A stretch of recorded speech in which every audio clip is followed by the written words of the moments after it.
That's a little number I play whenever I have a gig that pays by the note. Like that dive bar downtown, the Wankers Away. Ahoy there, mateys. Here we are again for another episode of A Taste of Critical Thinking with Old Doc Mulder. In this episode, we're going to be talking about the basic steps of problem-solving skills. Could also be called steps of hypothesis testing. Some people call this the steps of hypothetical reasoning. With the core steps of hypothesis testing or problem solving, we have this intuitive approach to daily life. A problem comes up and you just try to figure out what's going on and solve the problem.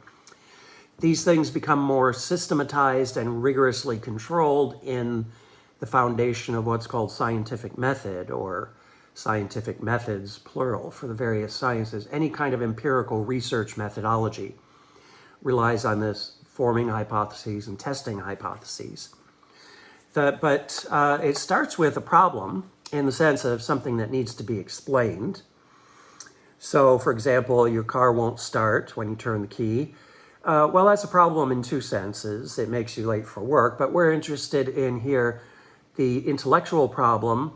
Something needs to be explained, unexpected. And notice the crucial role here of we have legitimate, warranted assumptions or expectations that the car will start, and then it doesn't, and that stands out as a problem that needs to be explained. So another example could be in science, discovery of a new type of spider, and you want to classify it, trying to figure out what kind of spider is this that we've discovered. So you, whether it's your car won't start or this is a new kind of spider we want to identify, what you do is you start to form hypotheses. And forming a hypothesis, a good hypothesis, depends on having adequate background knowledge. Again, we get the core critical thinking value of a good store of well-rounded background knowledge of the world and people and how things work. That's the importance of a general liberal arts education. So the person with good background knowledge might hypothesize that your car won't start maybe because of a dead battery. Someone who doesn't have adequate background knowledge might, the best they come up with is maybe it's gremlins.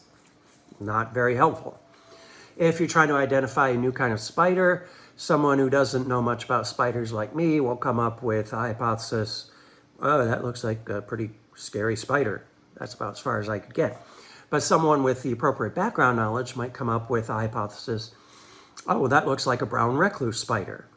So there's a hypothesis, and background knowledge again tells you testable implications for that hypothesis.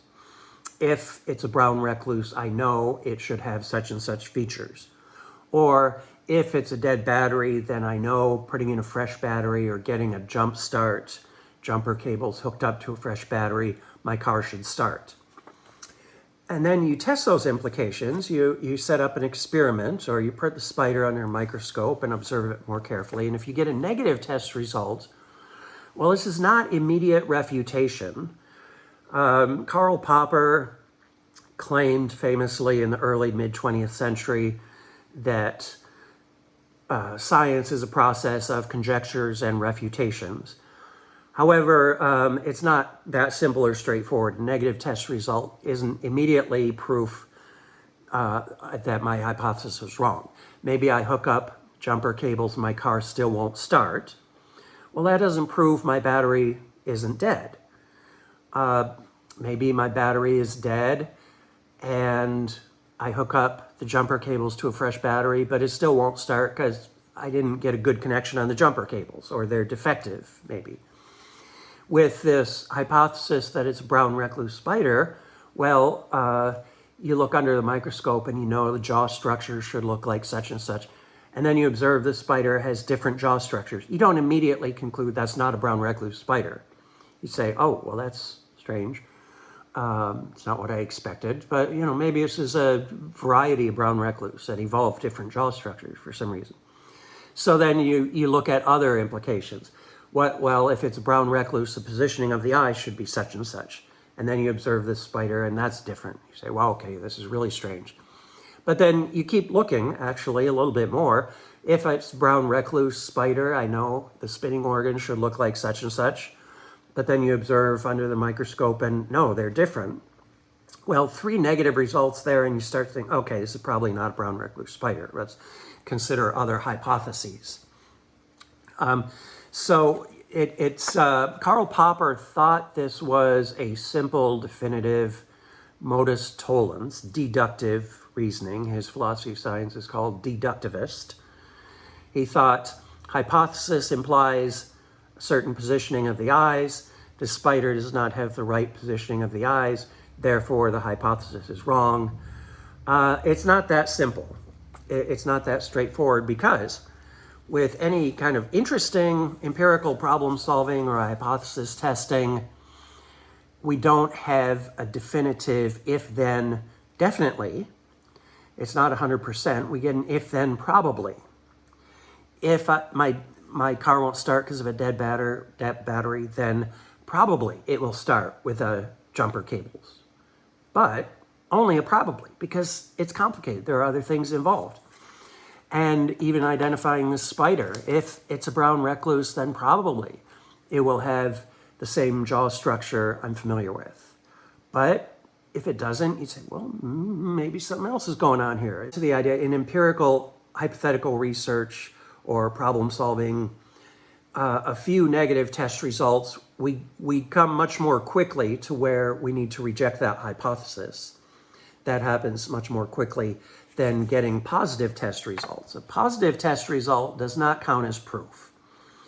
And Popper pointed that out, and he's right, it's not proof. But then Popper said, well, then it doesn't really count for anything. But that's not right either. In actual scientific practice or problem solving, we get a positive test result. We legitimately take it as some degree of inductive support. It's some degree of evidence for our hypothesis.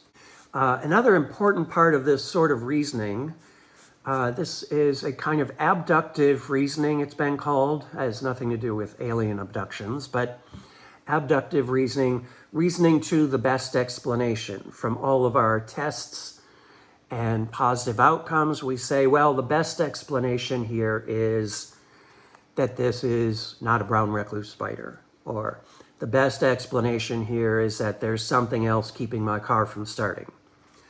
And scientists need to have principles of choosing the best explanation from among many contenders because of what's called the underdetermination of theory by the evidence. And this is a proven fact about any empirical situation. We can form hypotheses, and we will always have more than one possible explanation that fits the available data. We never get in empirical research to the point of there's only one possible explanation for all the observations we've made. So we need these principles how to choose among competing explanations as long as they fit the empirical data. One principle scientists follow is called Occam's razor, sometimes called the principle of simplicity. And this is the idea that other things being equal, you should go with the simpler, more elegant, natural style of explanation for something. Again, assuming you're evaluating hypotheses that all fit the empirical data. Avoid the hypotheses with unnecessary complications built into them. Go with the more natural, simple, elegant explanations. Prefer explanations that seem to have greater explanatory breadth, not just serving one small set of observations you're interested in, but seem to reach out to a broader range of phenomena, related phenomena. Definitely go with the hypothesis that has greater coherence and consistency, both with our background and understanding of the world and how it works, and internally. has coherence and consistency. And of course, any reasonable hypothesis for empirical research has to be testable. It has to allow for tests, including what are sometimes called crucial tests, sort of powerful tests. Another thing to say about these methods of empirical hypothesis testing is that there are issues that go beyond these empirical hypothesis testing problem-solving methods. Questions of meaning, questions of purpose and value, questions of significance. So even questions of, the ultimate value of doing scientific research.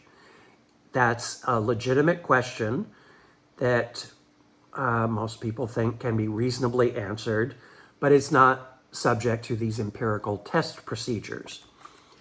Philosophy is, in general, a commitment to finding rational methods, applying reason to these so-called big questions of value and meaning and significance, as opposed to religion, which tries to answer these big questions, claiming some sort of divine revelation.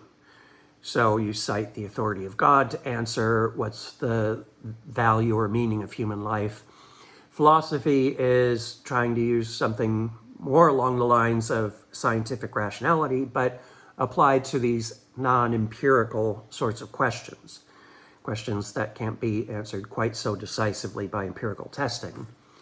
So you should be careful to reject a position called scientism. Sometimes you'll see people go a little overboard being cheerleaders for science, claiming scientism, that these methods of empirical hypothesis testing are the only legitimate source of human knowledge. That's wrong. And the argument against it is quite decisive. The claim of scientism that the only legitimate knowledge comes from these empirical research methods, that claim by its own standards does not count as knowledge. So it is a self-refuting position.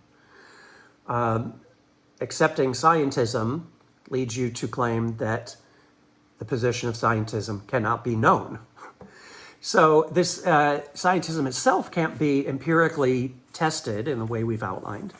It is a philosophical commitment, and it's a philosophical commitment that really has nothing going for it, because there are thousands of years of philosophical debate and argumentation that do make progress on these broader questions of meaning and significance and value. So reject scientism, and then also be careful to reject pseudoscience that tries to mimic these empirical test procedures but really fails in some crucial sense. And that's the topic that's coming up in our next episode, the distinction between science and pseudoscience, and we'll see our old friend Karl Popper again in that episode. So until then, adieu, arrivederci, adios, and be well and think well. Until next time, old Doc Moeller signing out. I've been to Hollywood, I live in Redwoods, I crossed the ocean for a heart of gold. I've been in my mind, it's such a fine line.